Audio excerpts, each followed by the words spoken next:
ಮುದ ನೀಡುವ ಪರಮಾತ್ಮ ಶಿವನೊಂದಿಗೆ ಮರೆಸುವ ಈ ಲೋಕದ ಮಾಯಾ ಕಾಡು ಎಲ್ಲ ಸುತ್ತಲೂ ನಿಶ್ಚಯ ಬುದ್ಧಿ ನೀಡು ಬಾಬಾ, ಕೈ ಹಿಡಿದು ಸಾಗುವ ಬೆಳಕಾಗಿ.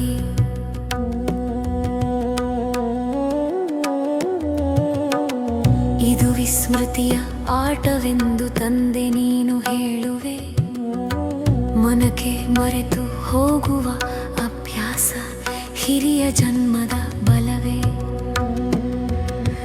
ಎಚ್ಚರಿಕೆ ಮಗನೇ ಮಗಳೇ, ಮರೆತರೆ ಸಿಗದು ಗೆಲುವು ಎನ್ನುತ್ತಾ ಬಾಬಾ ನಯನಗಳಲ್ಲಿ ನಮ್ಮನ್ನು ಕುಳ್ಳಿರಿಸುತ್ತಾರೆ. ಬಾಹ್ಯ ಮಾತುಗಳಲ್ಲಿ ತೊಡಗಬೇಡ, ಅಂತಿಮ ಸಮಯ ಬಂದಿದೆ. ಲೆಕ್ಕಾಚಾರಗಳನ್ನೆಲ್ಲ ಮುಗಿಸಿ ಮನೆಗೆ ಬರಬೇಕು ತಂದೆ ಎಂದು ಹೇಳುತ್ತಾನೆ. ನಾನು ಕೊರಳಿನ ಹಾರವನ್ನಾಗಿ ಎಲ್ಲರನ್ನು ಕರೆದುಕೊಂಡು ಬರುತ್ತೇನೆ. ನನ್ನನ್ನು ಮರೆಯದಲೇ ತಂದೆ ನನ್ನೊಂದಿಗೆ ಜ್ಞಾನ ದೀಪ ಹಚ್ಚಿ ಜೊತೆ ನಡೆಯುತ್ತಿವೆ ಅಂತಹ ಸುಖದ ಬೆಳಕು.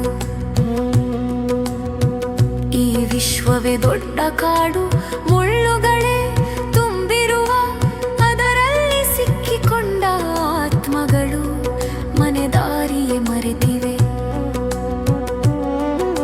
ಸ್ವದರ್ಶನದಲ್ಲಿ ಎಂದು ತಂದೆ ಕರೆದಾಗ ಜ್ವಾನಚಿತೆಯಲ್ಲಿ ಕೊಳ್ಳಿರಿಸಿ ಕಪ್ಪಾದ ಮನವನ್ನು ಶುದ್ಧಗೊಳಿಸುತ್ತಾರೆ.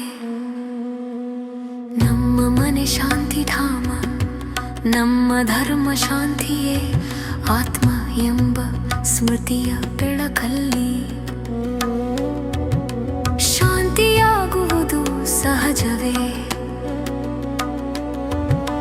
ಮನಸ್ಸನ್ನು ಗೆಲ್ಲಬೇಕಿಲ್ಲ, ಮಾಯೆಯನ್ನೇ ಗೆಲ್ಲಬೇಕಾಗಿದೆ ಎನ್ನುತ್ತಾರೆ ತ್ರಿಕಾಲದರ್ಶಿ ಬಾಪ್ದಾದ.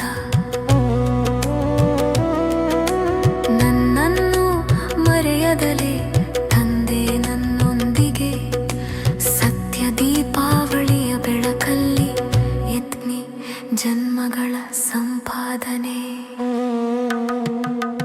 ಈ ಹಳೆಯ ಪ್ರಪಂಚವು ಮುಗಿಯಲಿರುವೆ, ಹೊಸ ಮನೆ ನಮ್ಮನ್ನು ಕರೆಯುತ್ತಿದೆ. ಲಕ್ಷ್ಮೀ ನಾರಾಯಣರ ಸುಖ ಶಾಂತಿಯ ರಾಜಧಾನಿ ಮರುಸ್ಥಾಪನೆಯಾಗುತ್ತಿದೆ. ಪಾತ್ರಗಳಲ್ಲಿ ನಂಬರ್ ವಾರ್ ಗೆಲುವು, ಪುರುಷಾರ್ಥವೇ ಮುಖ್ಯ ಎನ್ನುತ್ತಾರೆ ಶಿಕ್ಷಕ ತಂದೆ. ಹೊಸದಾಗಿ ಜ್ಞಾನ ತುಂಬಿಸುತ್ತಾನೆ.